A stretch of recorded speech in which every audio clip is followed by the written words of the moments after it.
فيلمنا بيبدأ بمشهد لقوات الشرطة هم مشتبهين في شاحنة كبيرة على الطريق، وبيقرب ضابط الشرطة من الشاحنة وبيلاقي إن السواق واحدة ست، فبيطلب منها إنها توريه رخصة القيادة.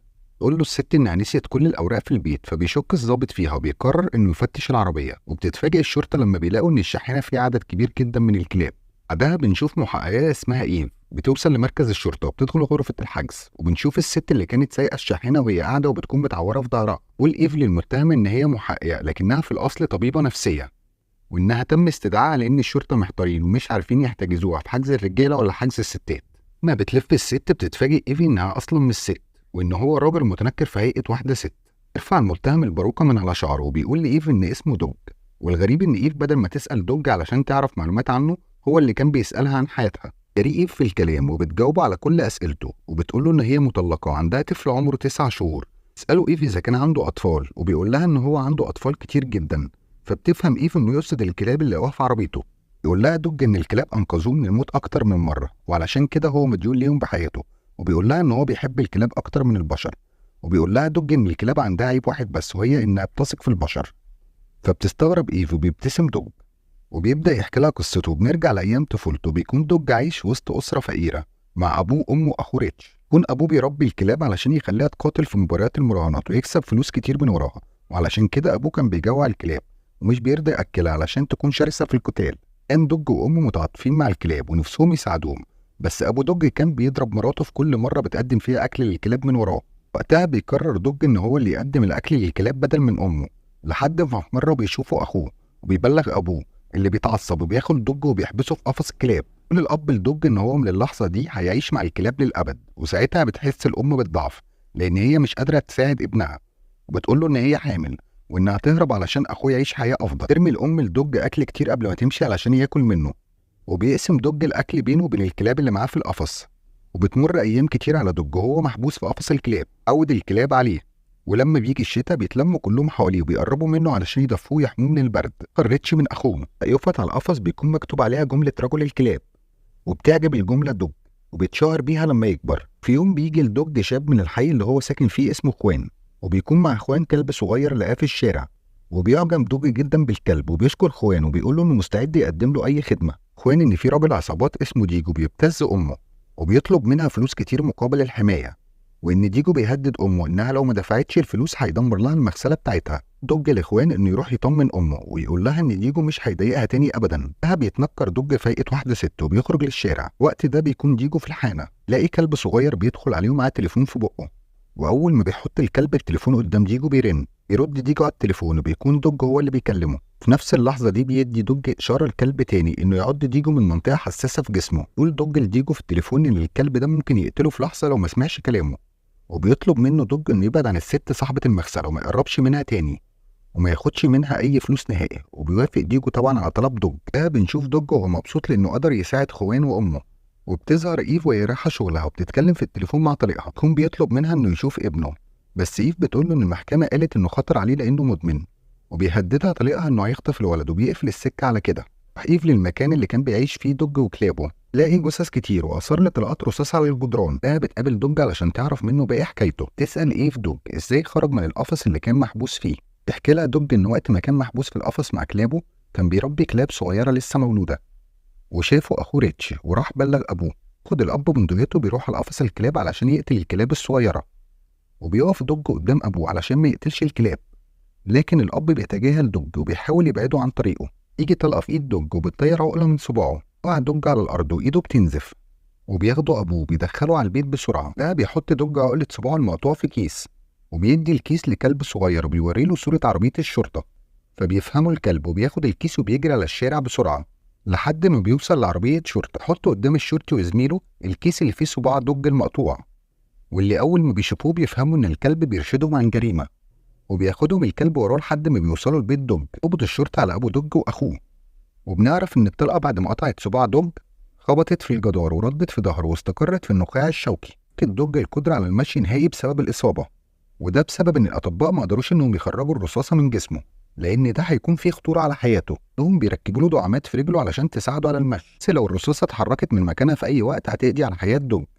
وبيتحكم على ابو دوج ب20 سنه سجن. الاب بيموت نفسه بعد اسبوعين في السجن. ريتش اخوه بيتحكم عليه ب10 سنين.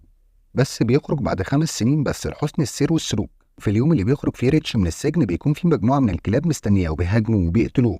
تسمع إيف القصة وهي متأثرة جدا من اللي بتسمعه، وبتقول لدوج إن عرفت من التقرير إن هو انتقل بعد كده لدار رعاية بعد القبض على أخوه أبوه. دوج في الوقت ده مفتقد الكلاب اللي ارتبط بيها وحبها، وما بيقدرش إنه يتصاحب على الأولاد اللي معاه. عاطف واحدة من مشرفات الدار اسمها سالي مع دوج، وبتقرب منه وبتعلمه إنه يقرا الروايات، وده لأن دوج بيكون حاسس بالوحدة. بعدها سالي بتخلي دوج يمثل معاها في المسرحيات اللي بتعملها في الدار، ومن هنا بيبدأ يتعلم دوج ازاي يستعمل ادوات المكياج وازاي انه يقدر يتنكر ويغير ملامحه. ومع مرور الوقت بيتعلق دوج بسالي وبيحبها. بيجي يوم وبتسيب سالي الدار وبتسافر على مدينة تانية، وده لأن في مخرج شافها وعجبه تمثيلها وقرر ان هو يشغلها معاه. بعد ما بتمر سنين كتير بتبقى سالي ممثلة مشهورة وليها جمهور كبير، وبيكون دوج أصبح مدير لملجأ كلاب. وبنعرف انه طول السنين اللي فاتت كان بيتابع اخبار سالي، وكان بيجمع كل الصور والاخبار اللي بتتنشر عنها وبيحطها كلها في ألبوم كبير. وفي يوم بيقرر انه يروح لها المسرح ويقابلها ويديها الألبوم، وبتفرح سالي وبتقول لدوج ان دي اجمل هدية جات لها في حياتها. قرر دوج انه يستغل الفرصة ويصارح سالي بحبه. انه بيتصدم لما بيدخل عليهم المخرج وبيعرف انه جوز سالي، وبيرجع دوج على الملجأ وهو حزين وبيمسك الكرسي المتحرك وبيرميه على الارض، حاسس ان عجزه هو السبب انه خسر حبه الوحيد. يوم بيبلغوا دوج انه يخلي الملجأ، ان الحكومة قررت انها تبيع المبنى لرجل اعمال، وبيسألهم دوج عن مصير الكلاب اللي موجودة في الملجأ. بيقولوا ان هم هيهتموا بيهم بطريقتهم وبيدوله فرصة يومين عشان يخلي المكان. وبيقدر دوج انه يلاقي مبنى مهجور، وبياخد كل الكلاب وبينقلهم لهناك. بعدها بيفضل يدور دوج على شغل عشان يلاقي مصدر دخل يقدر يجيب منه اكل للكلاب، لكن ما بيكونش في حد عايز يشغله، ده طبعا بسبب عجزه. لكن دوج ما بييأس لحد ما في يوم بيدخل حانة وبيلاقي هناك الرجاله بتتنكر في هيئه ستات وبيقدموا فقرات غنائيه. يطلب دوج من صاحب المكان ان هو يشغله عنده، وبيرفض صاحب المكان لان دوج مش هينفع يغني للناس وهو قاعد على كرسي متحرك.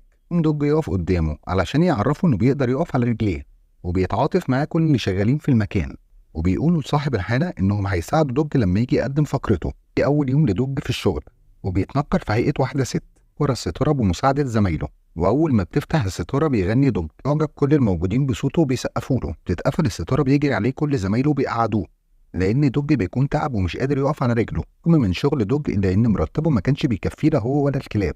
يوم بيكون دوج واقف بيحضر اكل الكلاب وبيقرا مكونات الوجبه بصوت عالي، وبيتفاجئ لما الكلاب بتجيب له المكونات لحد عنده. وبيستغرب دوج من ذكاء الكلاب وانهم بيقدروا يفهموا كلامه. قرر انه يستغل ذكائهم وتنفيذهم لتعليماته في انه يسرق بيوت الناس الاغنياء، ولان دوج بيبيع كلاب للناس الاغنياء بيقدر بسهوله انه يوصف البيوت للكلاب. وبتكون الخطه ان كلب يتسلل البيت من الشباك ويفتح الباب لباقي الكلاب. اول ما بتدخل الكلاب كلها للبيت بيبداوا يدوروا على المجوهرات.